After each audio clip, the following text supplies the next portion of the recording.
everybody? Just doing a quick transition little thing here, but how are you all doing today? It's so good to see you guys. Hello, hello, hello, hello. So we're just gonna have some videos here playing in the background, and I'm gonna move myself kind of over here. I'm gonna make myself a little bigger. There we go. We'll give you all something interesting to look at. Oh, I got a slight tear in reality behind me. Hello there! Hello! Hope you're all doing well today. We've got a lot of stuff to talk about, and I mean a lot. So I hope you all are ready to get into some questions. We're also going to be doing some giveaways and stuff over the course of the stream, so be sure to keep your ear out for that. But without further ado, let's go ahead and get started. So hello there. I'm Lord Master of Sotek.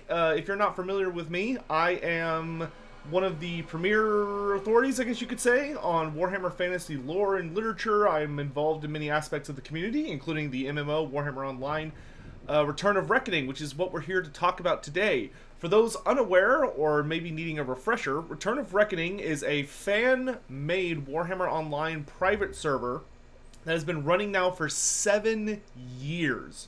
It is strictly free-to-play server with completely no way to purchase anything or even to donate to. They literally just do this out of the passion for the game and allowing us all to share in it. Not only bringing back a very popular and beloved MMO, but constantly improving upon it. That being said, it's not just me here today. I've got a couple of people that are going to be joining me to answer your questions. And as I introduce you all, if you'd be so kind as to say hello. So we've got Max Heyman here, lead developer. Hello there. We've also got lead database developer, Liana. Hello. Then we've got lead game master, War Grimnir. Hello. Source developer, Dalen. Hello. And then head of community management and project communications, Games Bond. Hello. All right, and then just a quick refresher about what we're going to be doing here today. But the Return of Reckoning team, the people that we all just introduced, have been gathering many questions over the past 4 days asked from all of you. Dozens of topics will be discussed tonight, of which some might be exclusive just to this Q&A. The questions will be split between one group of detailed answers and another of quick yes-no questions near the end with minor explanations. And before we go any further, I'm going to go ahead and have GamesBond kind of give like a quick PSA about some stuff, and then we will be diving into the questions. And if chat, let me know if the volume is good while he's talking. Alright, so hello everyone, and first of all I'd like to apologize for whoever was waiting for the Q&A at the previous hour. I'm gonna start by saying that part of the feedback that we've gathered after every Q&A included some concerns regarding the preparation of the questions beforehand, how they are picked, and how they are answered. So I'd like to tackle all of them before that we start. The reason why we ask for the questions first and then we give ourselves a few days to prepare the answers is because many of them require us to either gather data, merge duplicate questions so we do not repeat ourselves, and mainly to be able to answer as many questions as possible. Now, regarding the way the questions are picked and the way answers are prepared, it actually depends on the question itself. I merge a lot of questions together and I remove duplicates in order to have a final draft that caters for the appropriate time for the Q&A. We pre-write notes to the questions to make sure that we will cover everything and to avoid forgetting anything that we wanted to highlight, just like the one I prepared and I'm reading right now. We are unable to answer every question, while some others could be answered with minimal info or uncertainty. And that's because the purpose is not to sell you words and promises, but to actually answer the questions and meet the expectations later on. Thank you. All right, great. And just a reminder for anyone that may be a little distracted with something out there, not naming names, but if in case you're unable to catch the entire Q&A, there will be a VOD up on Twitch later, and I will also be uploading the entire live stream onto my YouTube channel. so you don't need to worry about missing out on any questions or any of that stuff. So, without further ado, let's go ahead and get into the questions. Starting with Max Heyman, we have a question from King Doc. Can the general performance of the game be improved upon? So the server performance is pretty good right now. We've had issues in the past, but recently we've happily had, well, last year, up to 4,000 concurrent players on the server, which is Mythic only had 3,600, and we had like 1,000 people in a battle. So there's lots we could do to increase that cap further if we needed to, but at the moment we don't. In regard to the client, this is a lot harder. We don't have the code for it. It's one of those things that if we did, we could definitely explore that option, but without that, it's going to be a bit more difficult. But the gap should, as computers get faster and faster, should be easier to run a game from 2008, you hope. Okay, great. And then our next question, we're going to head over and ask Liana from Gorak. Any chance of bringing back the /chairsit emote? Well, yes. This was disabled because it could cause some issues in RVR. To prevent this from happening again, we could imagine enabling chair sit emote only in PvE, and or that it automatically stops when the player starts moving. But honestly, currently it is a low priority. Fair enough. Back over to Max Heyman for a quick second. We've got a question in here from Why You Mad Bro. How open is the team to adding new talents, or such as students that are looking for experience in development, or even veterans in the video game field? So we're keen to have new people join. If you're an artist, either 2D or 3D, and think you can make similar artwork, we would love to hear from you. We're also interested in content designers, so think live events, quest chains, new content. If you know a lot of Warhammer lore or something. We've struggled in the last few years to find graphics programmers to work on our map editor, which would allow us to make some new zones. But we're also interested in finding tools developers or things like that. So we have an application section on our forums. No one can read your comments. They're private, so you can post away and just let us know. Okay, great. Another question I've got for you real quick from Zolnam is, he's asking, can we get a new website for Return of Reckoning?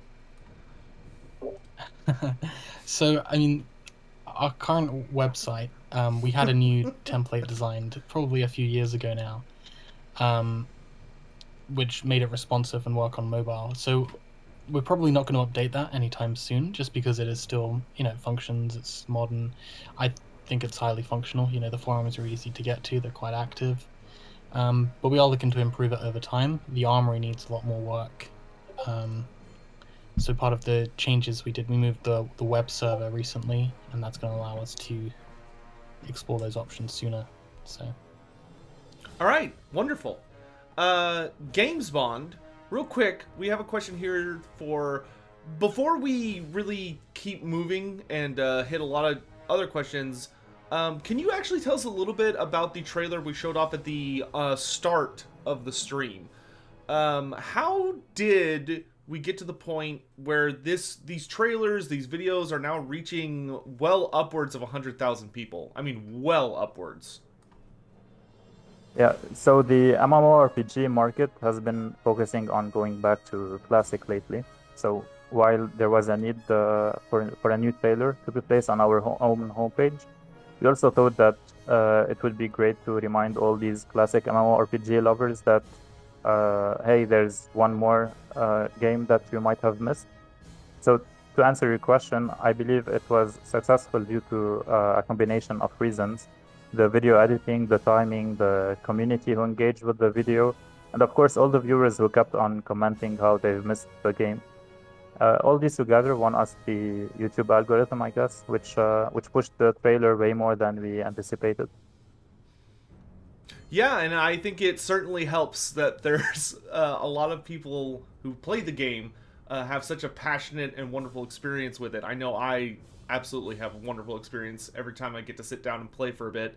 And that couldn't happen without y'all guys. So you guys. So y'all are doing just absolutely wonderful work. And let's get back into the questions though. Let's talk to War Grimnir. Check in, make sure he's paying attention. We have a question here from Zeed. Why is it so difficult, complicated, and time-consuming to report a player for cheating or bug exploitation? This is a two-part answer. The rate of players actually found cheating is incredibly low. Maybe we get a couple cases a year that can be successfully identified as explicit cheating.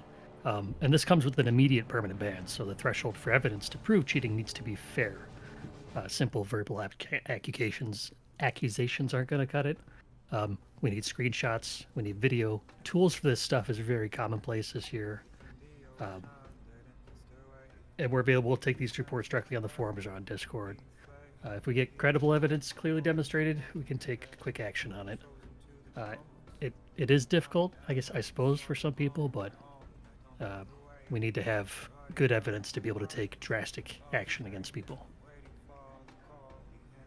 Okay, great. Makes sense. Let's pop back over to Max Heyman for a second. We have a question coming in here from One Shot. Motivation comes and goes. So, do the players and the staff on Return of Reckoning, any insight you guys want to share about the team, how maybe it's changed structurally, and how is motivation doing for you guys after the successful release of the new dungeon, Hunter's Veil? So this will probably answer why Hunter's Veil was delayed as long as it was. Originally, Grundbag was working on the sort of design and finding out all the information he could from looking at websites from 10 years ago. And Hargrim was working on coding the boss mechanics. However, with everyone that's volunteering, real life gets in the way. We had a crazy year. And, I took over working on the boss mechanics. It took a longer period of time because I was rewriting some of the underlying dungeon system. And I wanted to pay extra attention to all the details, the speech when you walk in, the stags that, you probably won't notice, but if you see them, they walk away from you as soon as you come near them. The birds fly off when you get near them. I like paying attention to those little details and getting everything as close as we could to live. So it took a bit longer. And yeah, that's sort of... motivation's good after that. I can move on to the stuff that I was working on before. And that's good, yeah. Awesome. Well, good to hear, and congrats again for the successful release of Hunter's Veil. That's a big accomplishment for you guys. Really, really well done. It's great to see such I would think beloved dungeon return so everyone can experience it again in new ways. War Grimnir, we got a question here from Cultist. Is cross-realming being addressed in any way or manner? Yes, of course. There's currently a renown and XP bonus when you log on to the underperforming realm. When the realm you're currently playing on has a population advantage. So we support cross-realming in that way. On top of this, once you engage in RVR, you're locked to your realm for 90 minutes before you're allowed to switch again. So you can't just jump on and see one side is dominating or whatever and switch to the other side immediately. We've discussed increasing this timer in the past to several hours. The community seems split on supporting it, so we haven't bitten that off. Regarding the intended negative aspect of this question, the observations we've made during times that people would theoretically choose to X realms shows very little swapping of sides. If anything, population shift during key periods in RVR because more people are logging in due to other players reaching out to their guildmates through outside connections, not typically switching to the other side. All right, fair enough. Liana, we got another question for you, this time from Gangan. Will the localization be continued and cover more tooltips and text in the game in various languages? We use a system called Crowdin system, which allows the community to contribute to translations. Unfortunately, we no longer have the original translations for items and quests, and they are probably locked away in the vault somewhere. Okay, duly noted. Maybe one day we can find a way to bust that open. Games Bond, I've actually got a question for you from the community from Gorak. Goryak, there we go. Can we get actual numbers on how many accounts actively and consistently queue for ranked play? Sure. So since the start of season 2, which started on the 28th of June, there were 958 total accounts who have at least played one ranked game, and in total they played 1,441 ranked games. So to be clear, this does not mean that there's more than 900 players who are actively playing in ranked, or if that's even their favorite game mode. But it's a fair measurement of the general interest, at least, or curiosity of that game mode. Okay, so there you go on that. Max Heyman, a question here we have for you. We got One Shot making a return here. Can the team tell us about what is your vision for Return of Reckoning? As an MMO in the market right now, which is trying to push out a lot of new projects, or in some cases we even see returning to old projects reimagined in upcoming years. So in the future, what are y'all hoping to envision for Return of Reckoning? What is going to be the focus of the team, and where are you trying to take the game? Well, there seem to be a lot of big MMOs releasing this year. Well, they say they are. I mean, we still aim to be an RVR-focused MMO. I personally want to go more in the RVR direction. I remember watching the, production podcasts they did back in 2007, 2008, and some things were really cool, and they never really made it exactly in how they said they would. The feeling wasn't quite there. But I think a lot of the games are sort of missing the open RVR sort of mark. They have big battles, but they're usually like instanced in a way, or something like that. And the only sort of real thing that directly competes would be Camelot Unchained. And it's hard to really see what the final form that will sort of take at the moment. But it does look nice. But we'll see. All right. Now we're going to shift into some questions focusing on a particular issue that has come up in the community and some questions regarding it. We're gonna start with Max, and so can you tell us a little bit about why the add-on nerfed buttons was banned, and why, if it needed to be banned, it only happened just now after so many years of being a part of the game? Yeah, so I mean, there have been discussions going way back about nerf buttons, back on live, and I heard that Mythic didn't have the resources to sort of counter it, which is probably reasonable because towards the end they didn't have many developers working on the game, and we didn't have the ability to counter it back in 2015. I mean, you can go back and look. There are threads talking about nerf buttons back then and saying that if we could, we would block it. As soon as we had like the ability to edit the client, and a couple years ago we actually did have that ability. We just never blocked it straight away because we had loads of other things we wanted to do. But I mean, other games like World of Warcraft have had a similar thing, where in the original vanilla client you could do something very similar to nerf buttons, but they kind of removed that logic when they did the classic version, and there's documentation of the API that changed during that time. I mean, I personally don't use nerf buttons, but yeah. Okay, and we actually do have a follow-up question to this, which is from Chicago Joe, and it's, can you share the login rates after nerfed buttons removal and the BO nerf? So we don't necessarily have the login rates. It's just not something we monitor in that way. But I mean, the population is monitored throughout the days and times like that. And usually, population we found gets high above sort of Christmas to February and then drops during the summer. I think this year will be the same. So from looking at the numbers, it looks like we've had around 1,400 peak before the nerf buttons was removed, down to 1,200 for a couple of weeks, and now we seem to be back at the 1,400 mark. It's not easy to determine what exactly the cause of any population drop or rise is. I for one was allowed to eat in restaurants again, so I didn't play much that week. So Yeah, I do think with a lot of the world opening up and going through those changes and stuff, that's definitely an expected dip. GamesBomb, we have a question for you in here from Claude91, which is, what is the team, what is the plan right now to attract new players to the game?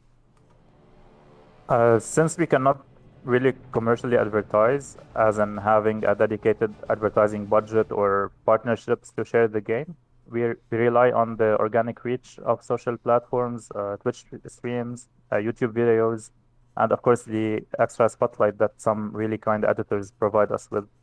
Other than that, it's all about players sharing sharing the game with their friends, colleagues, and family members.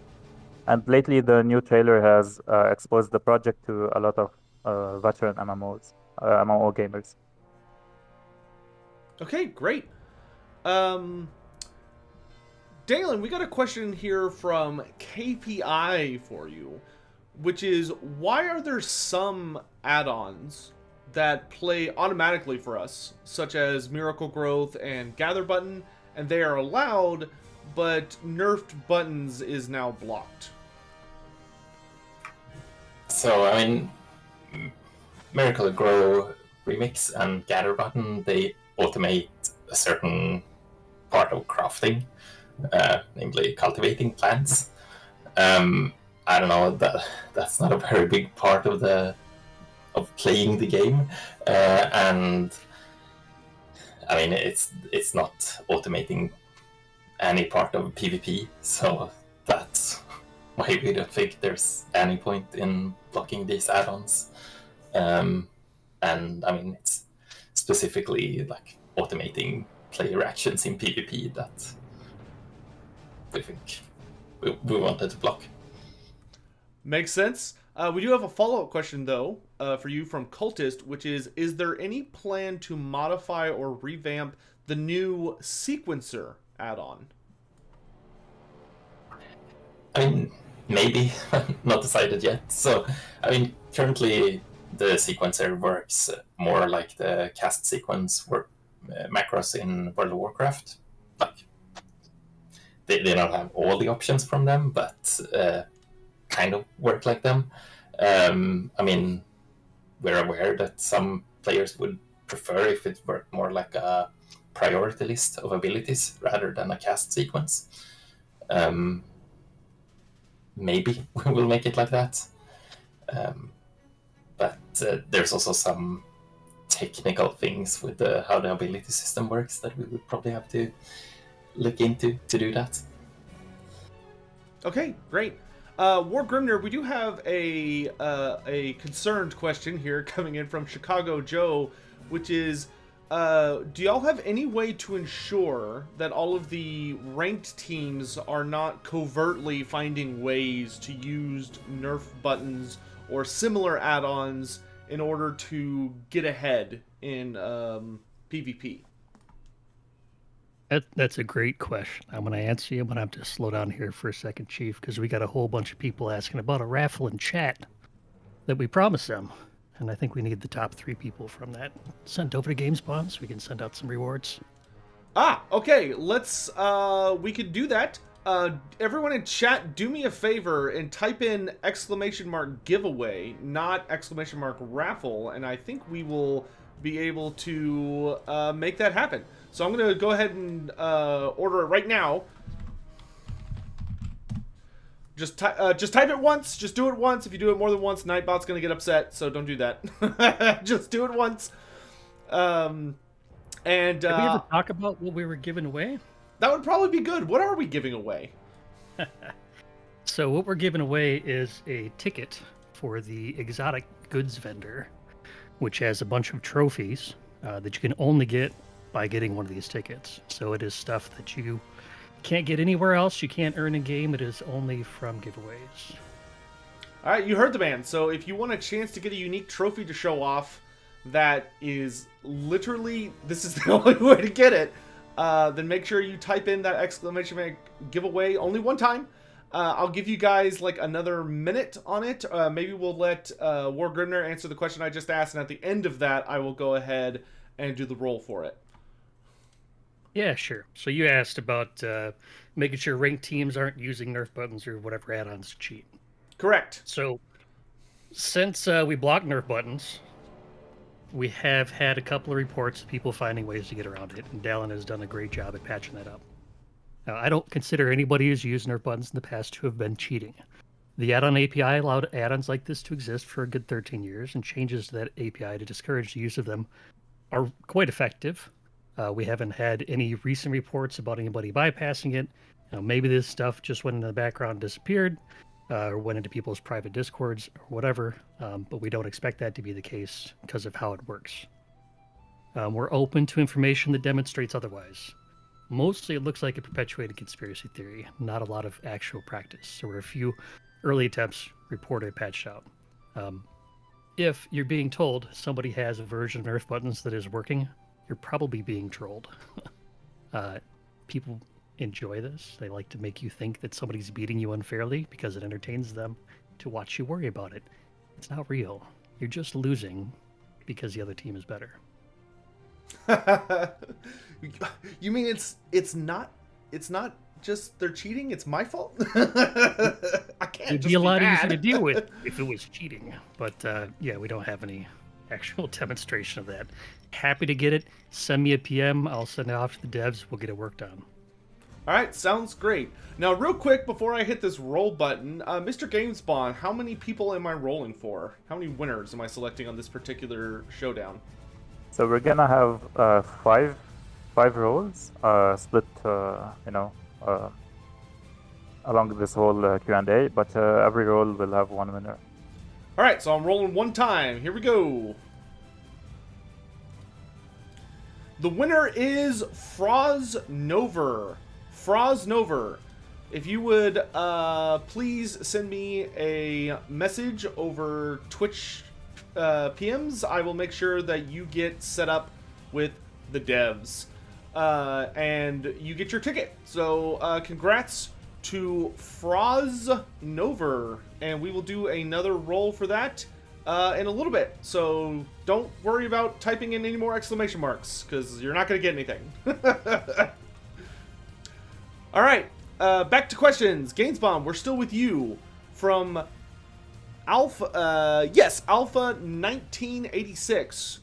Why is there no preliminary discussion of the most painful threads, or at least a test period for the controversial changes that are sometimes made to the game? It really depends on what the topic is or where the decision comes from. As a team, we really understand that a lot of players will heavily push for what they personally prefer, and that's completely normal, because we also do this internally, but of course on a smaller scale. It still translates to personal opinions, though. Basically, everyone has their own opinion, but in the end, a decision must be made, just like any other operation or any other embodiment of a organized corporate or something. So to give you an example, Nerf buttons ban could have been discussed a week ahead of its removal. It would have triggered a lot of arguments, and there would have been arguments that are correct on both sides. However, it's a managerial decision that is based on how the project would like to be shaped. And the answer was that it does not want to have any significant automatic decision-making done on behalf of the players. That being said, there were a lot of internal discussions, and as community management team, we raised all the concerns from both parties, the ones who were with the ban and the ones who were against the ban. Now, the one thing that we did wrong, in my opinion, was the fact that we did not prepare an alternative to the add-on because it has other features besides, acting instead of the player. Okay, fair enough. So let's go ahead and keep on trucking here. Max Heyman, we got a question for you. We've got Klein91 making a return appearance. Is it possible to add more appearance items based on items that are already present in game? I personally like to not just have appearance items for the sake of it. I feel like it takes away a lot of the achievement from earning the good-looking stuff. However, we do plan to add new items where needed. For example, when we have new content or releases, and we do have some of those planned. All right, fair enough. Next, we got a question for Dalen from Allback, which is there any chance to put the rank solos scenario emblems into RVR bags? No, that's not something we're planning to do. I mean, different content has different currencies for a reason. And RVR already has armor sets at almost every level. It has high-end weapons. It has jewelry sets as rewards. So I mean, there's things that could be improved about the Open RVR, but lack of gear rewards is not really the issue about it. Okay, fair enough. War Grimnir, next question is for you from Chipsy. Do y'all have any plans of creating alternative Invader gear sets with different set bonuses? I'm not opposed to this concept. There haven't been any solid plans to do so. Since you're asking, hey, how about this thing? Could you do this? Do you think about it at night when you try to sleep? No, I don't. This is a suggestion and not a question. I would expect any further itemization, however, to come alongside changes to how the gear is acquired. Adding new stuff is best accompanied with reasons to get new stuff, so we can use it as a carrot to drive player engagement. So if you're asking about if we're going to make changes to Invader gear, I would expect that to come alongside how you acquire that Invader gear, which currently is through forts. And forts, getting changes might be a thing that could happen one day in the distant future, 2 weeks. Oh, okay. We have another question for you here from Kid Crest Hill. Will there be a merchant made available to trade sovereign gear sets from offensive to defensive like there was on Live? No. The 3 royal sets were designed as individually collectible and appealing to different masteries and playstyles with unique set bonuses, procs, granted abilities, different appearance, trivializing the amount of time that it takes to collect these top-end sets with an item-swapping merchant is very much not on my roadmap. These are long-term endgame goals to strive for, not appearance gear to swap out on a whim. Okay, fair enough. But speaking of roadmaps, do we have any news or updates that you can give us for a roadmap revolving around royal weapons? And are there going to be more scenario weapons like we talked about in the second Q&A, which was the last one? I would expect the next tier of scenario weapons to come with Ranked Season 3, provided everything goes well with this new game mode. It's looking very polished. Initial reception is encouraging. There has been a few bumps you were expecting. And although we're not remotely close to releasing royal weapons yet, there are many weapons to be released for dungeons still.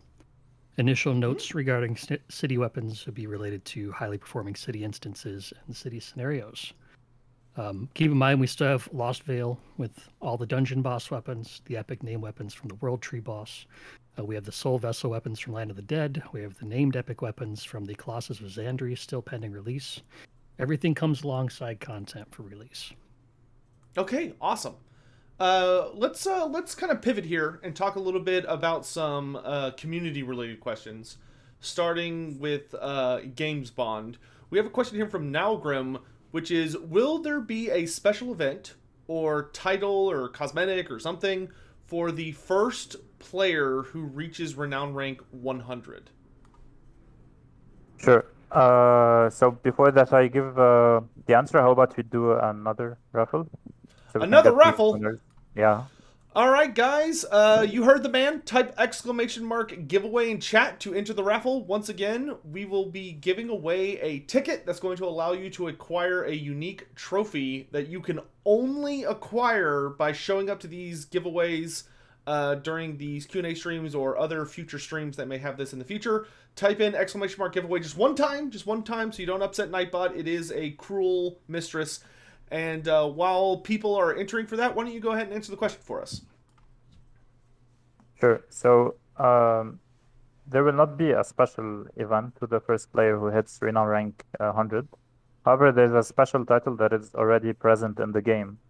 The reason why we won't do any special event because putting individuals in the spotlight as a small project often ends up in a misunderstanding and a bad image for the team. Okay. Even if the intention was right, but it's usually misunderstood. Yeah, that is definitely easy to understand. A lot of those things can get a lot of it's just a messy thing, especially when it's an exclusive like that. But on a more interesting little thing here, let's go ahead and do a roll and see who's gonna win a ticket. And fire. The winner is Taxon Zero. I will type that in chat. Taxon Zero. Congratulations, you have won a ticket. Make sure you send me a whisper or a PM on Twitch, and I will make sure that with your character's account name, and I will make sure that you get all set up, my dude. Congratulations, and make sure you keep watching, paying attention, folks. We still got some future giveaways later in the Q&A, so if you haven't won a ticket yet, you still might. Let's pop over to Max for our next question, which we have from username Cultist. Are Twitch streaming rewards, so the next Twitch streaming reward event, is it on schedule?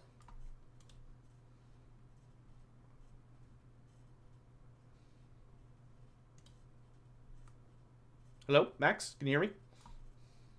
Hello? Yep, sorry, I was Okay, muted. there you go. So I've mentioned this before, but Twitch removed support for version 1 of Twitch Drops, which we were using. Of course they Version 2 works in a very different way than version 1. And I was planning on implementing it sooner, as I was hoping they would open up something called the Enhanced Experiences system, which allows us to do some really cool stuff. So you could have it so a drop happens when your streamer that you're watching wins a scenario, or captures a keep, or even give you some cow pies if they lose a scenario. And that would be really fun. They haven't opened it up yet. I'll keep asking. However, they don't open up soon. We'll have something implemented probably by around Q4. Muted myself there. Wonderful. I'm sure I would totally not let my community down. Games Bond, our next question for you is from Suna92. Are there any ideas on how to help streamers advertise the game and really get it out to new audiences and potentially even new players? So I believe that the current streamers are doing well and are sharing the game through different play styles. It's also important to note that the biggest streamers promoting this game are also the ones who often criticize the game as much as they support it, which is great because they can really cover and voice different opinions shared by them or by their own viewers. Now, if you're a streamer and you'd like to help sharing the game, then you can add the download link and the quick guide maybe to your channel's bot. You can share the news. You can rate other streamers internally between the community to make every single one of the streamers stronger, since we're a small community. And you can lastly be provided with exclusive information to help using the upcoming content. All right, wonderful. We have another question for you here, though, which is that, so, and this is, yes. I've heard, and I actually have heard this, that the community management team has sponsored a community-hosted and managed event known as the Pug Bowl. How'd y'all actually go about doing this? After being, there's kind of been a thing, or an image against community-held events prior to that for a notable amount of time. Yeah, that's completely right. But we never were against the community events in general. We were just worried that only supporting some events would cause a misunderstanding. Again, because we are a small project, small community, so things can go bad really easy. But basically, Max and I had a long conversation earlier this year, and we agreed to actually support the well-organized events while we coordinated directly with the host of every event. So regarding the Pug Bowl, I looked it up, and I contacted the host, which is Markan, and then we planned the event and how we're gonna do it, and it worked out nicely. We're positive that more events will be taken care of in the future. If you're someone who is interested in creating community events, you can head to our forums, drop the whole idea there, and you can contact anyone from the community management team afterwards. Then we will review the request and make a decision based on how good the event is, how transparent it is, and of course, how organized the host is. Okay, great. So you heard that, folks. If you have ideas or you're hosting or wanting to do events with these guys, make sure to reach out to them and get that ball rolling. Maybe you can work something out. We do have a follow-up question, though, relating to what we just discussed, which is from Simba, which is, will a dev or staff team get together and play in the next Pug Bowl? So I think each one can reply for themselves, but personally, I will have to check if the next Pug Bowl would require more help to organize it, because from what I know, it was really a lot of work to do for Markon, and I wouldn't want to leave him there alone. So I think I would pass the next event personally. I don't know about the rest. Is Max Amon's knight even level 40 yet? So you're saying there's a chance? Well, I don't think you will reach. y'all just have to keep your eyes out to see if maybe a dev team is able to get organized and show up for the next Pug Bowl. But those things are always a little tricky to organize. Our next question, let's actually talk about PvE for a bit, which is a subject very near and dear to my heart personally. Liana, we have a question here from Zinian, which is, are there any new plans to revamp the PvE game mode, apart from adding just, like, missing dungeons? Well, before answering this question, we will have a raffle, and with 3 winners this time. 3 winners this time. Good lord. All right, so make sure y'all type away !giveaway in chat. A new giveaway is starting right now. So be sure to go ahead and hop into that. I'm going to be picking 3 winners this time, which is a lot. That is quite a few folks. So be sure that you are joining in on that. Okay, good, it's working. Anyway, so make sure to enter. And while people are jumping in on that and dogpiling on that ! Giveaway, would you mind going ahead and answering that question for us? Should we need to repeat the question, or is it fine? I'll go ahead and repeat it just to be better safe than sorry. So are there any plans to revamp the experience of PvE or add new things to it beyond just restoring missing dungeons from live? For PvE, missing content is the focus. We want to make sure every quest, every public quest, every TOK unlock is working, and I have been doing that for years, just like the whole team.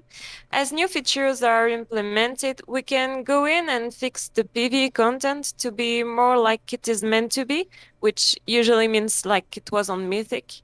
Dungeons will come, and I am sure we will reevaluate the wards and rewards of dungeons in the future as we have more dungeons available. Okay, great. And I think that's been enough time. Let's pick some winners. So winner number 1 is Wyve Blood, WYV Blood. I'll go ahead and ping you in chat real quick. I can type. There we go. Make sure you send me a PM. That way I can make sure you're all set. And then the second winner is Meridius. Meridius is the second winner. Fire in that. And then the last winner for this roll is going to be Taz Mora. Taz... Oh, Nightbot's announcing it for me. Good job, Nightbot, actually being useful for once. That's a surprise. So make sure those individuals reach out to me and in Twitch PMs. That way, with your account name as well in game. That way, I can be sure that the devs are able to reach out to you guys and make sure you get your tickets. But while that's all getting sorted out, we do have a follow-up question for you, Liana, which is, are there any future level 22 public quests in the works? Well, in fact, it was Chapter 22 PQs, just to correct. The Chapter 22 public quests are directly related to the chapter stories you experience or meant to experience as you level your character through the tiers. We are looking at some future public quests in some new upcoming content, but they won't be Chapter 22, but maybe equivalent. Ooh, that sounds very exciting. All right, wonderful. I look forward to hearing more about that. Let's pop over to War Grimnir for a second. We have Chips Ahoy making a return as the asker, and his question is, could the Beastlord monsters have their respawn timers reduced? So, lair bosses on the live server, and to some degree here, with the bosses not included in the Beastlord quest lines yet, were pretty simple trash. They had 6-hour timers. At best, they dropped rank 39 blue gear. Most of them dropped rank 36 blue gear. The timers on the current lair bosses are between 90 to 120 minutes. We stagger them a little bit so that people don't know exactly when to log in after getting one killed. There is a timer debuff on the corpse, but that's not accurate to what it actually respawns. These bosses provide significantly better gear than on live, and they work as a gating mechanism to the Veilwalker set from Hunter's Veil, which allows you to bypass several other tiers of gear. It's basically invader level gear in Hunter's Veil. So the reward to time invested is already extremely friendly for new players compared to other forms of content, and I wouldn't expect to lower the respawn timers on these Beastlord monsters any further. Okay, thank you for the answer. Max, our last question in this particular segment is from Cannon Fodder 1, and his question is, why is there no influence system tied to Hunter's Veil like there is in the other available dungeons? We decided to do the rewards for Hunter's Veil by having the player complete quests. This was partly due to a lot of the instancing.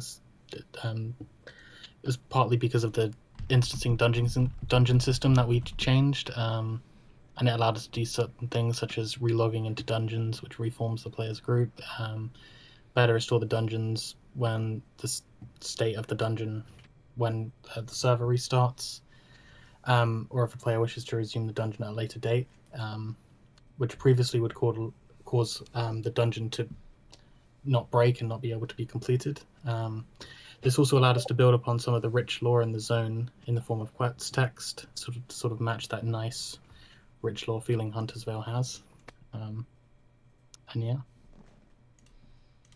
Okay, wonderful. And let's see here.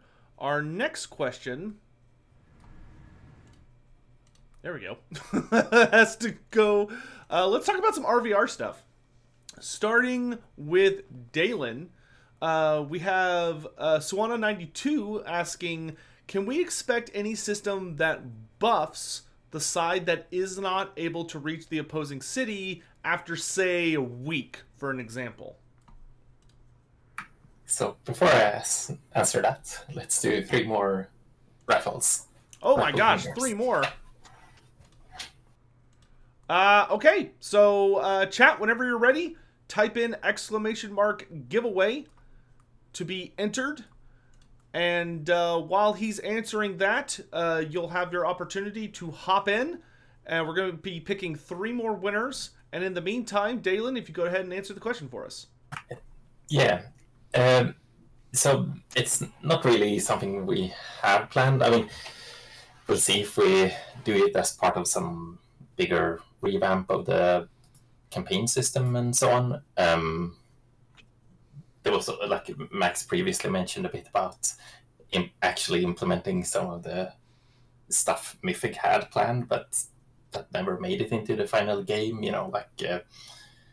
After you defeated the enemy king, you were actually supposed to capture the enemy king for your realm, and there was supposed to be like a rescue mission to Oh, I remember that. rescue your king from the enemy and so on, and then you got some sort of realm-wide buff when you did that, and so on. So there's like bits and pieces in the client left from that type of content. There's also bits and pieces left from when you defeated the fortress lords to then you could spread the tale of the enemy fort lord's defeat and that sort of stuff. So I mean, we might implement some of these systems when we do some more RBR campaign rework, but we don't really have any exact plans for that yet. Okay, gotcha. All right, so let's go ahead and pick some winners here real quick before we move on to the next question. So our first winner is going to be X Racers. X Racers is our first winner. So make sure that you send me a whisper on Twitch, my dude, so you can claim your prize in game. We've also got, next roll is, we got Modapony. Modapony? Yeah, Modapony. We're going to go with that. Make sure that you reach out to me. And then our last winner for this particular roll is ODBC. ODBC. Make sure you send me a whisper on Twitch. So far, everyone's been really good about sending me whispers. Make sure you don't miss out on that. Otherwise, I will have to give it to somebody else. So thank you all for participating in that giveaway. We'll have some more coming up later. But for now, we've got some more questions to do.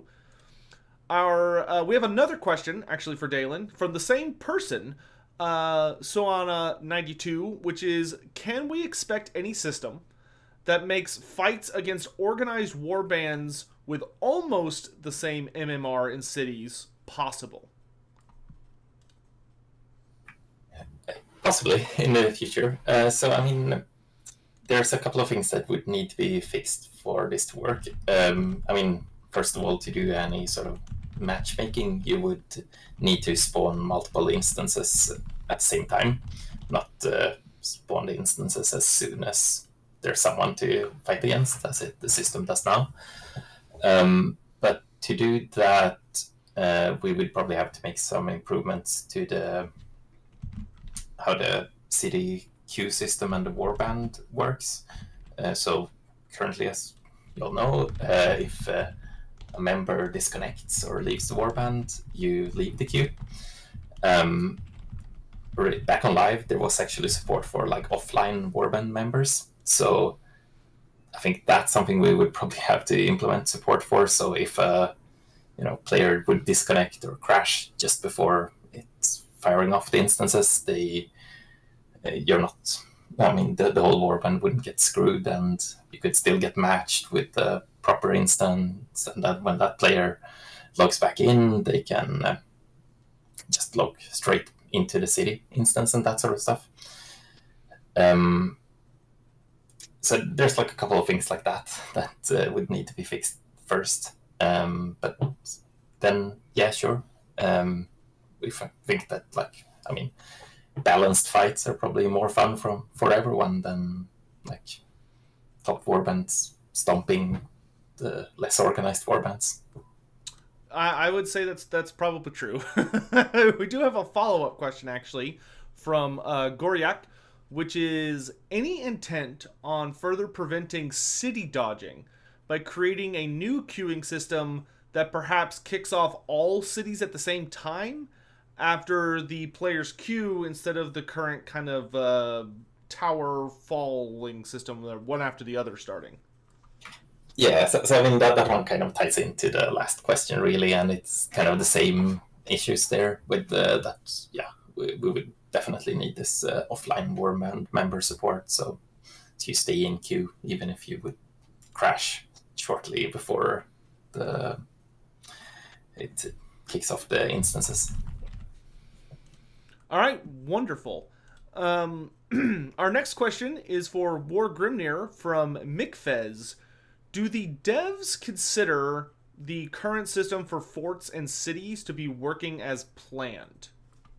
I think it was Mike Fez. I've seen him around before. Cities and forts working as planned. Yes and no.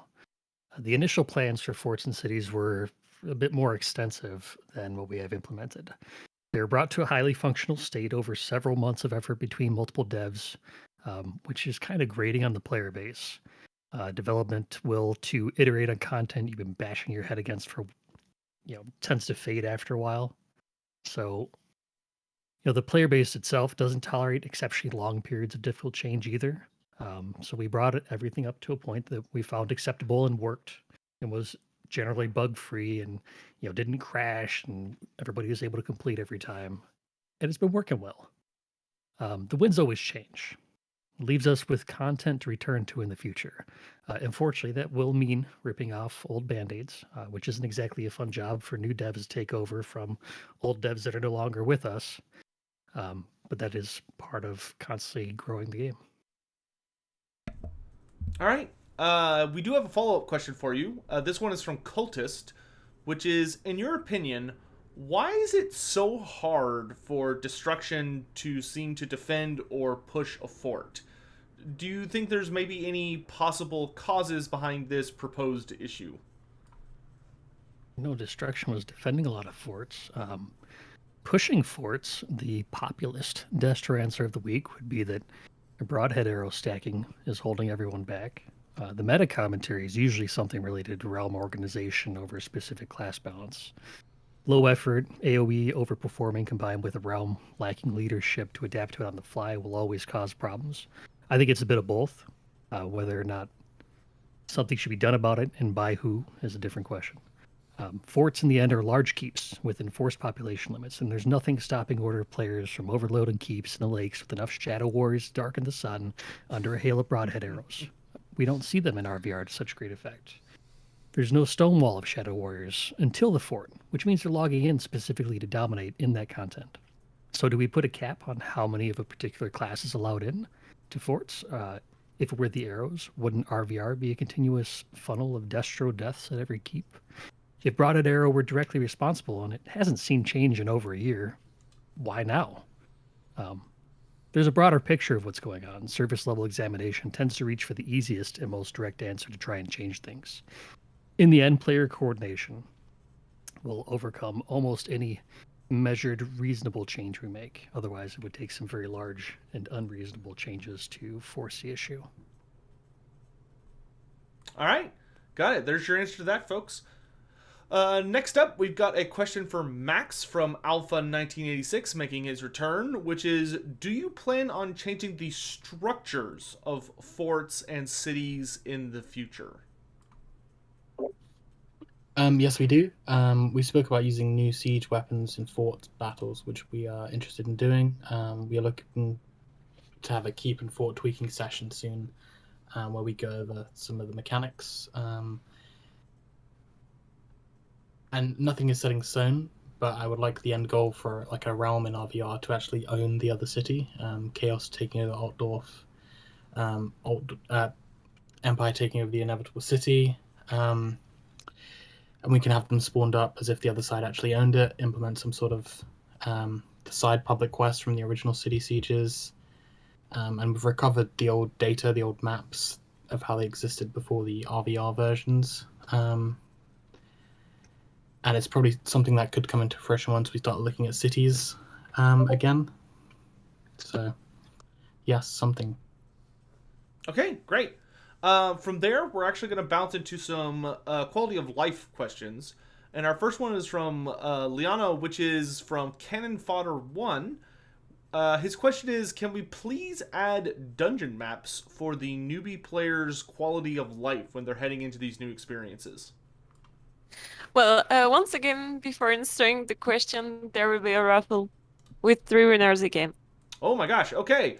Chat, you know the drill by now. Make sure you type !giveaway if you would like to win a ticket, so you can get a unique trophy that can only be won by participating in these kinds of events. So !giveaway, just one time, and I will be choosing the winners after we get a question from Liana on whether or not we will be maybe getting dungeon maps for new players. Well, as you may know, with the release of Hunter's Veil, we added the first map for dungeon, and with the great feedback we have had from it, we are looking at adding them for the other dungeons because we are aware it's a really good tool. All right, great. And that is wonderful to hear. Those dungeons can be a little bit of a maze, so it'll make it a lot easier to be able to know where you're going or where you're at least. So with that, let's go ahead and choose our 3 winners. Winner number 1 is Zerg TV. Zerg TV is our first winner for today. For this particular giveaway. Our second winner is Tugs Turk. Tugs Turk, make sure you send me a whisper or what have. And then our last winner for this particular giveaway, though of course there will be more later on, is Cloner Fegling. Cloner Fegling. So Nightbot announced who the 3 winners were. Make sure you send me a whisper if you would, please and thank you. So let's keep on rolling. Our next question is for Dalen, and this is from Dabbert.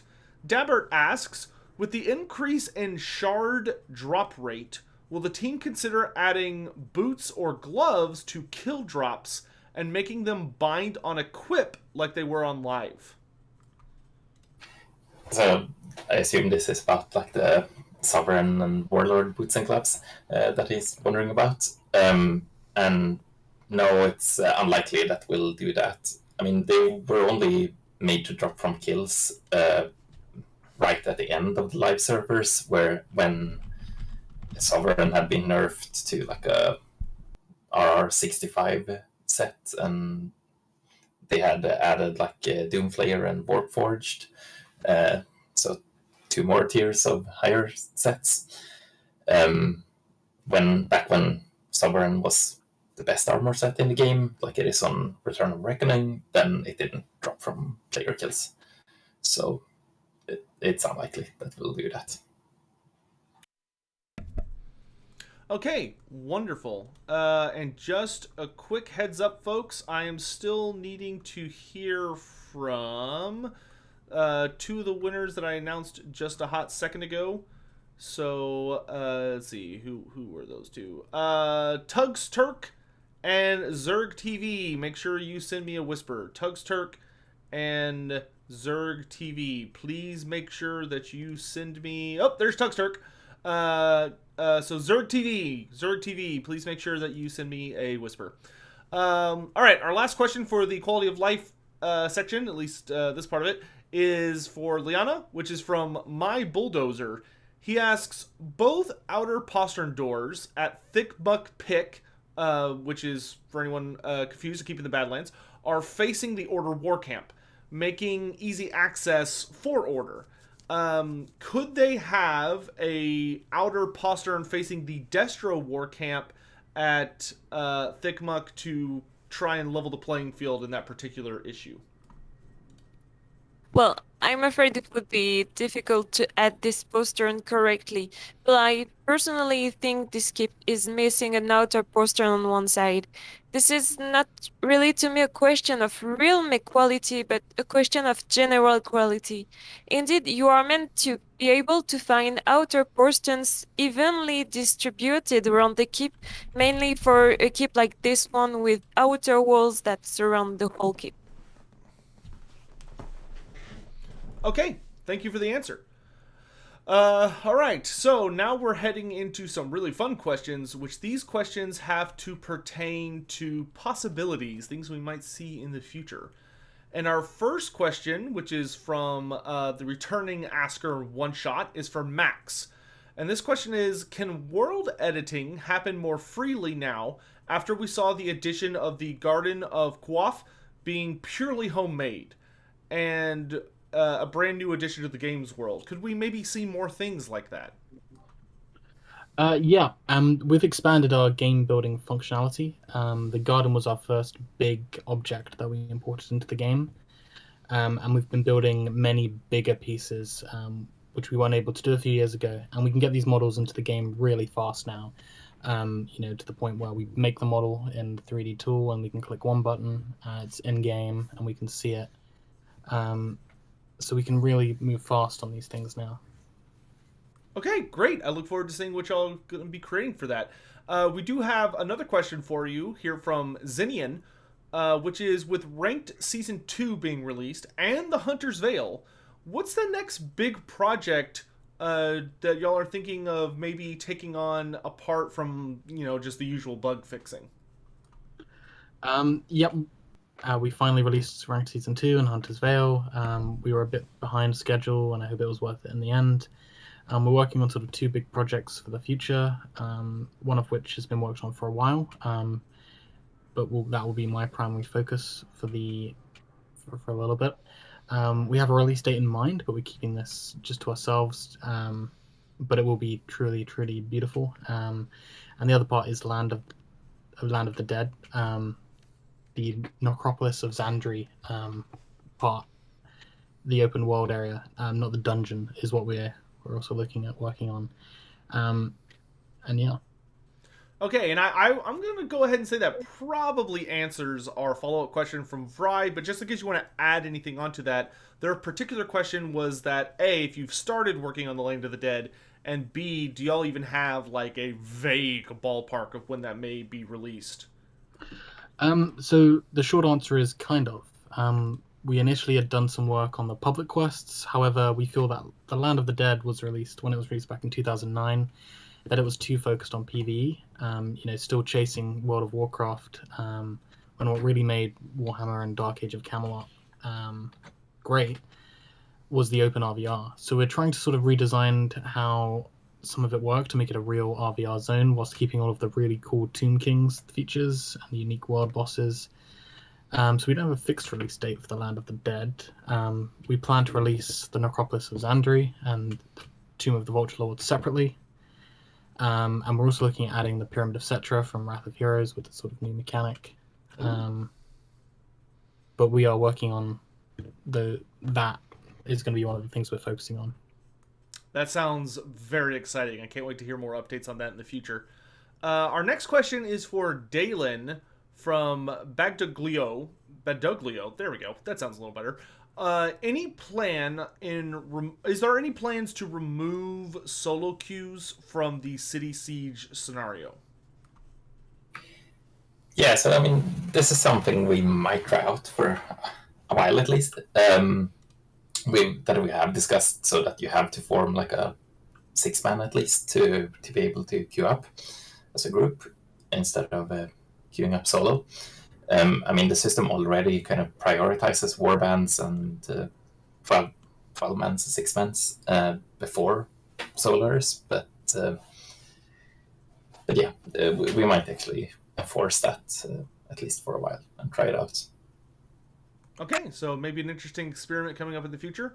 Liana, we've got our next question for you, which is, see if I can correct my voice enough times in that. Are there any plans to add some more bank vault slots?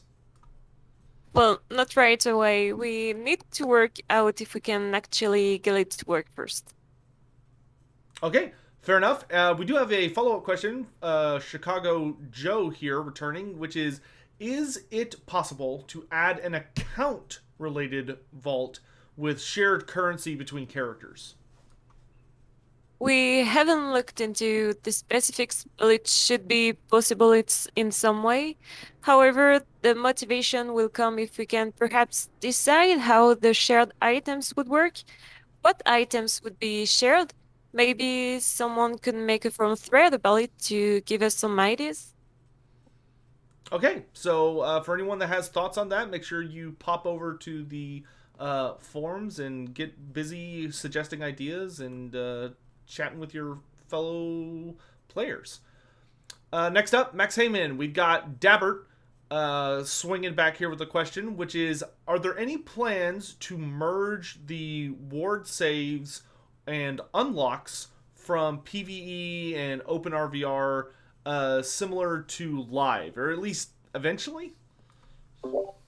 So with Mythic, the content was designed to last a lot shorter than we've had to. They released the first big content patch, Land of the Dead, about a year after release, and they were planning on the Vampire Counts expansion pack, Blood Hunt, for not too long after that.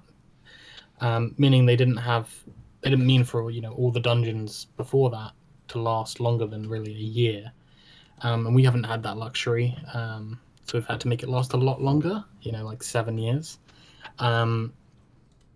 So probably eventually we'll come to start merging them. But once we catch up a bit, then we'll look into going back and refining the experience. Okay, wonderful. We do have another question for you here. This one, though, is from Brestier, which is, can they get some dedicated areas for specifically guild versus guild battles or events?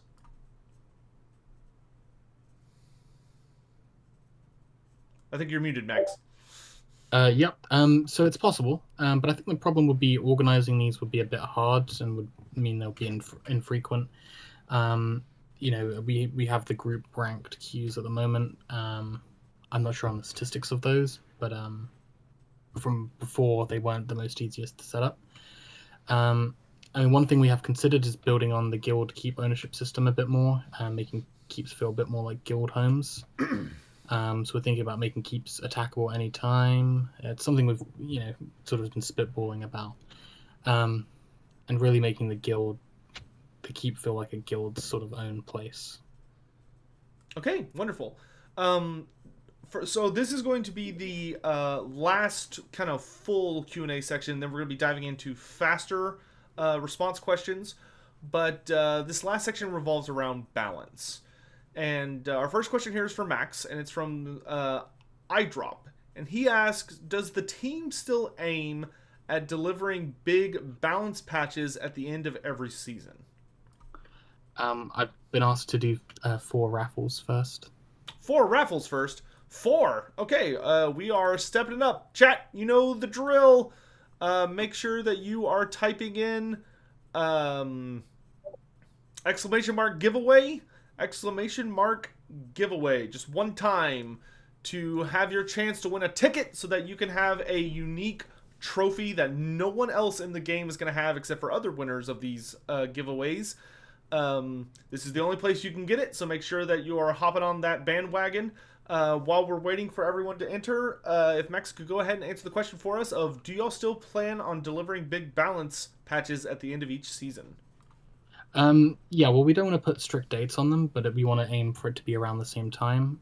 This really we can save a lot more development time. Instead of doing changes every week, we can batch them all up in one batch and get them done with, in maybe a few days or up to a week, instead of spending 2-3 days a week on them, testing them and things like that every week. It really saves a lot of time, so we can focus on actually more content, which I think people really care about. Okay, wonderful. And I'm going to go ahead and select some winners here. So winner number 1 is Snurgington. Snurgington is our first winner. Make sure you send me a PM or whisper over Twitch. Congrats to Snurgington. Next up is Super Pupster. Super Pupster, congratulations. Make sure you send me a whisper or a PM over Twitch. Our third winner for this particular volley is going to be Archaic Boredom. Archaic Boredom, hopefully not a descriptor of this event. Make sure you reach out to me. And congratulations on your win. And then our last winner for this particular round is going to be Flemin TV. Flemin TV, make sure you send me a whisper or a message over Twitch. Thank you all so much for entering this particular round. Let's continue on with the questions. We have a follow-up question for Max, once again from iDrop, which is, does the team wish to carry on with the Realm Champion system? If so, will there be any changes to how this procedure is done? Yes, we wish to carry on, but as with all things, there are some things we can take away and learn. The way we picked people at the beginning was we went through some of the balance forums, picked the more common names of people who were posting stuff. I also asked the members of the Return of Reckoning team to sort of nominate people. We then put all the characters. I went through and pulled all the characters these people had, and we looked for sort of people who had a lot of experience over loads of different characters. We wanted to get every class at least carried once. One thing we didn't really anticipate is different levels of people's engagement. So we're probably going to look at other ways of recruiting these people when we build up to the sort of next phase. So you'll hear more about that in the future. Okay, wonderful. And just a quick note for anyone in chat that has won a giveaway. So far, everyone's been really good about whispering me. If you can, try and send me your account name and one of your characters' name that you want to get the ticket. Just to be clear, that would be the preferred amount of information. I will be sure to message you all after the live stream in case I didn't get that from any of you, but just a heads up. All right, our next question is for War Grimnir from Player Panel. Is there any chance of sharing your definition of balance and how you determine if it has been achieved? There's about 16 questions currently in the Rules for Balanced Proposals thread that covers the same thing that went over with the Realm Champions. These detail methods on how we would like to better come to conclusions without getting into the aggressive back and forth of class X is better than class Y, so give us A, B, and C. You can have D instead. Like that stuff's not really helpful. I could quickly run through them. We've been going on for about an hour and 20 minutes. So I think I'm going to pass, and I'll send you a link to that if people want to refer to it afterwards. Yes, wonderful. I will, in just a minute, kind of spam that around chat. We do have another question for you, though.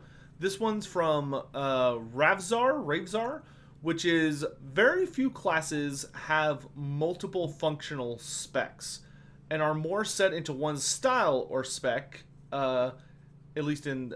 are there any plans in general to make the other, maybe less popular specs more viable? So when I first wrote up my answer to this, it wasn't as friendly as I'll make it. This is kind of a bad faith argument. It ignores the playable specs of each class. What they're asking about is like, I have a meta spec, and this is the meta spec that is always going to be played in any warband, and that's the only thing that people are going to be asking for. That doesn't make the other specs not playable. We aim to have at least 2 of the 3 mastery trees playable as its own spec. And the reason for this is some mastery trees are just designed as utility trees anyways. So they don't have like, I have an AoE spec, or I have a city spec, or I have a ganking spec, or all these other different ways you could play a class. For tanks, you could have a DPS or a tank spec, and then you have a utility tree, and you can't play that by itself, right? So I feel like all of the classes currently have some kind of playable spec. It just depends on what type of environment you're talking about playing in. All right, you heard him, folks. Take that to heart. We do have a follow-up question, though, from the aptly appropriate YU Mad Bro, which is, do you have any soft plans for the Two-Handed Slayer rework? If so, could you speak about that for a minute? We don't have any soft plans for the Two-Handed Slayer rework. We're still very early in drafting focus items for the next balance cycle. It'll likely be a culmination of Realm Champions and existing balance proposals to get a rework fleshed out. I wouldn't expect to see it during the next cycle, as we have other unfinished items from the previous one that we want to make sure that we get to first. Okay, great. And just real quick, chat, I'm still waiting to hear from Snurgington and Fleeman TV. If I don't hear from the two of you in the next couple minutes, I'm going to be re-rolling your tickets to make sure somebody gets those. So if you two want your tickets, please send me a whisper or something over Twitch DMs or whispers. It's super easy to do. You just click on my name and yeah, you. Yes, you in chat. send me a PM. So yes, you have won, and so is Snurgington. If anybody knows Snurgington, tell him to pay attention. Okay, so this last section we're going into, chat, this is the finale. This is the grand finale of the Q&A, which is that I'm going to be asking a series of questions with their accredited askers to the devs, and these are going to be very, very brief. We are not going to be doing in-depth questions. We're going to be trying to keep the devs to as few words as possible, preferably just yes or no's, but if they need to expand on it, they can, but once again, trying to keep it fairly short, so we're not here until the world blows up. So, Dalen, you're going to be the first person we start our cavalcade of questions with, and our first one comes from Quathon. Will there be more focus on improving RVR campaigns in the future? I mean, sure. We've focused lately on finishing some other parts of the game, so we have Okay, great. I haven't had much focus on our RVR, but we'll definitely get to that. Fair enough. Next up, from Chicago Joe, is there a plan to revisit AAO boosts and penalties? Not AAO itself, but possibly other mechanics to kind of encourage spreading out. Okay, next up from Gangan, will the overview of guild rewards be updated, such as guild keep upgrades, guild mount upgrades, or just new rewards to incentivize people to join guilds and level up their guilds? Yeah, so it's kind of two questions, but the keep upgrade system first, it's, currently very bare bones, and we want to definitely do a lot more with that, and it's in place, but we need a lot more upgrades and stuff with it. But also with the guild coins, we would like to expand that system a bit. Okay, great. Yeah. Next up, we got Cannon Fodder 1 returning. Are there any plans to make the arena a more exciting and tempting part of the game? Yeah, so, first of all, I think the first priority would be to fix the various bugs in the arena that happen when you do like group versus group duels.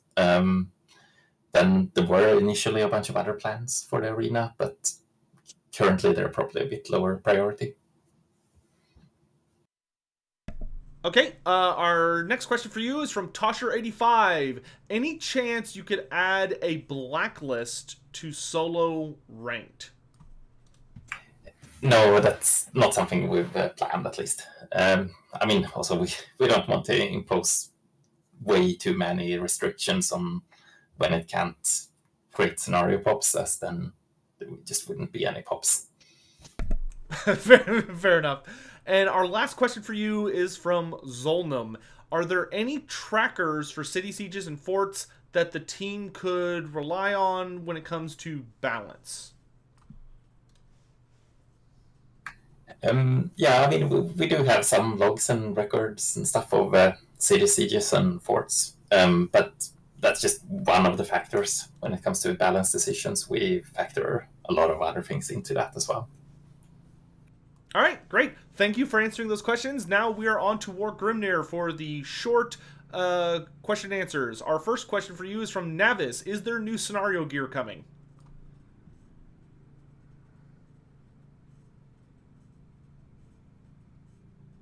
War Grimnir?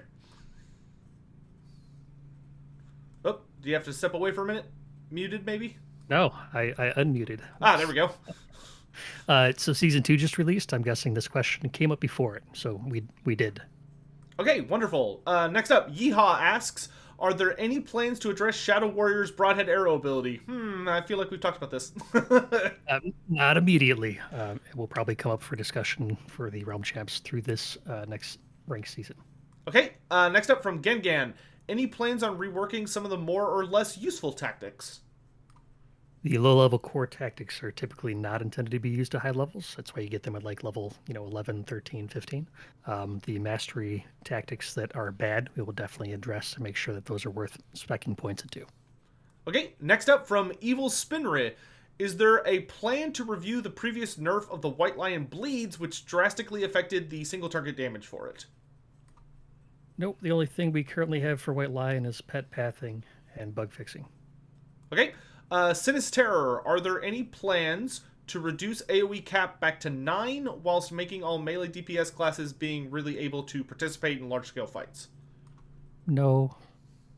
Okay, Next up from Ravezar, are there still plans to rework shamans and archmages? Yes.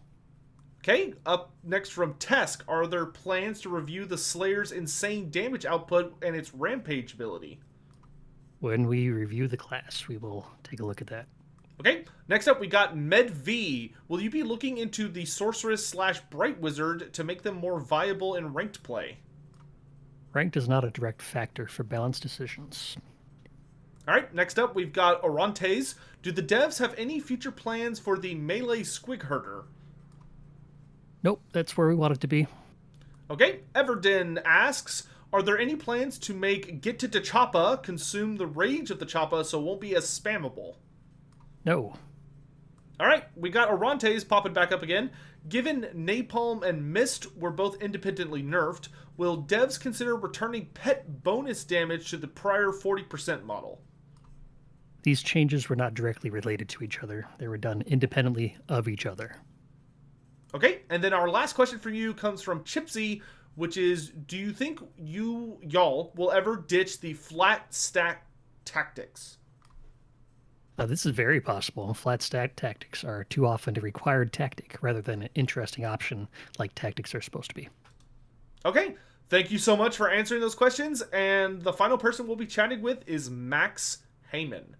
Max, our first question comes to you from Goriak, which is any possibility of adding some item or something to Hunter's Veil to make it more attractive to farm once you've completed the set? Yeah, we plan on adding more items to Hunter's Veil, especially with the reoccurring Wild Hunt live event. Okay. Our next question is also from Goriak, which is, will guild trophies ever be released in Return of Reckoning, as they've been posted under Coming Soon since the original game was out?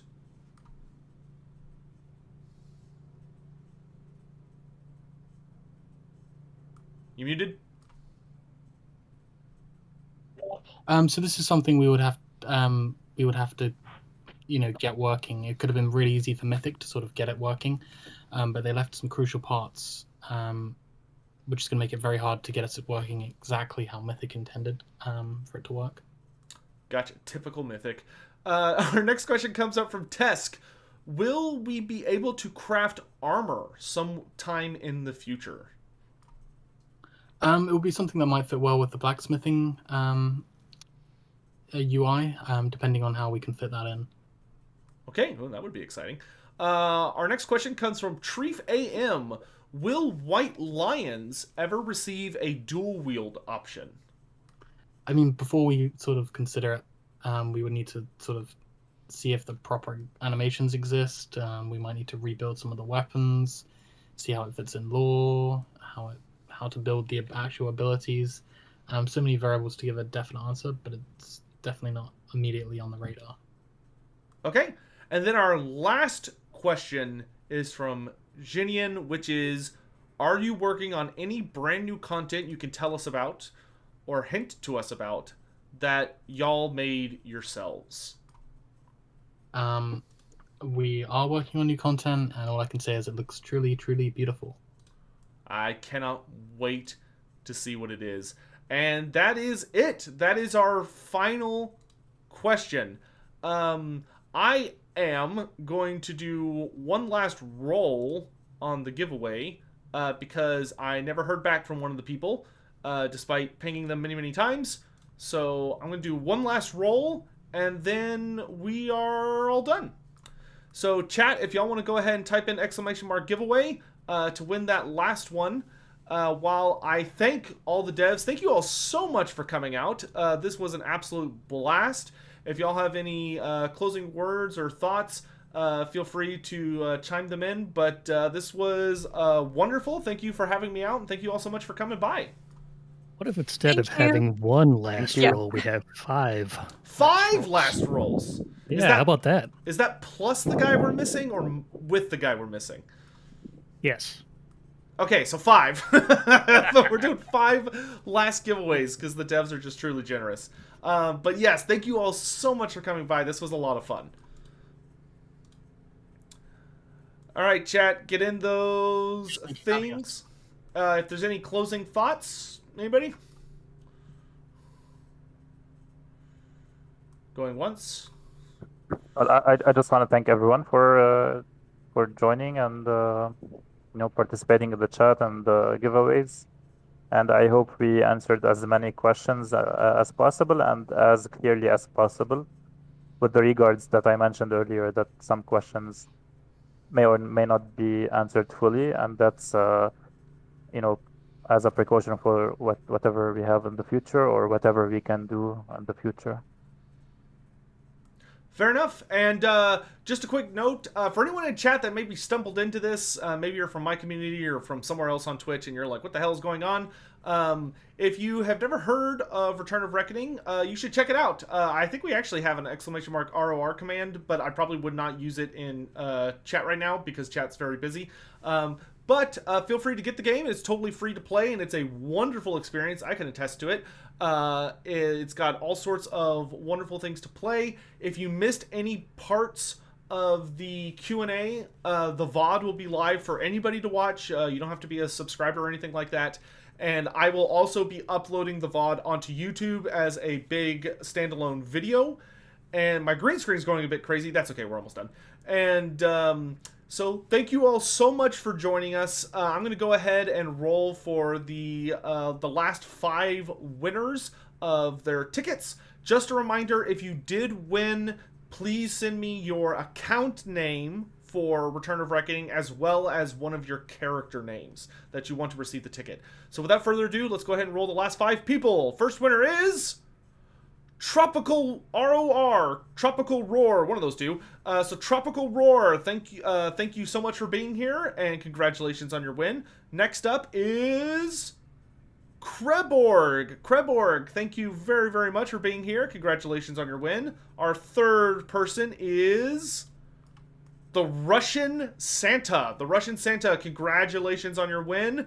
Our fourth winner, Owen 10. Owen 10, congratulations. Make sure you all send me messages.